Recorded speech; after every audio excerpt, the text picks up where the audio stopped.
అధికారం చేతుల్లో ఉందని మా మీద కేసులు పెడుతున్నారు. వైసీపీ నేతలతో పాటు పోలీసుల మీద కూడా దాడి జరిగింది. ఇది హత్యా ప్రయత్నమే. రాష్ట్రంలో శాంతి భద్రత అదుపు తప్పిని ఆటవిక రాజ్యం నడుస్తుందనడానికి ఇది ఒక నిదర్శనం.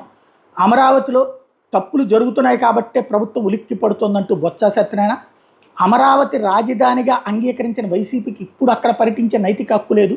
5 ఏళ్ల పాటు అమరావతిని నిర్వీర్యం చేసిన వైసీపీ నేతలు ఇప్పుడు ప్రజలను రెచ్చగొట్టే ప్రయత్నం చేస్తున్నారు. అభివృద్ధి కోసం కాదు, అలజడి సృష్టించడం కోసం వైసీపీ నేతలు అమరావతిలో పర్యటిస్తున్నారు.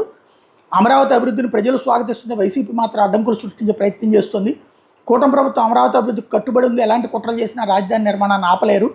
రాష్ట్ర అభివృద్ధిని అడ్డుకునే రాజకీయాలను ప్రజలు స్వాగతించడం అనేది వైసీపీ వాళ్ళు గ్రహించాలి అంటున్నారు. మరోవైపున మంత్రి మండిపల్లి రాంప్రసాద్ రెడ్డి, ఇది వరుసగా జరుగుతున్నటువంటి తాజా వ్యవహారాలు. అమరావతిలో జరిగిన దాడిని సమర్థించుకుంటోంది ప్రభుత్వము. అది తప్పని వాదిస్తోంది వైఎస్ఆర్ కాంగ్రెస్ పార్టీ. ప్రజలు భవిష్యత్తులో ఏం తీర్పిస్తారో చూడాలి.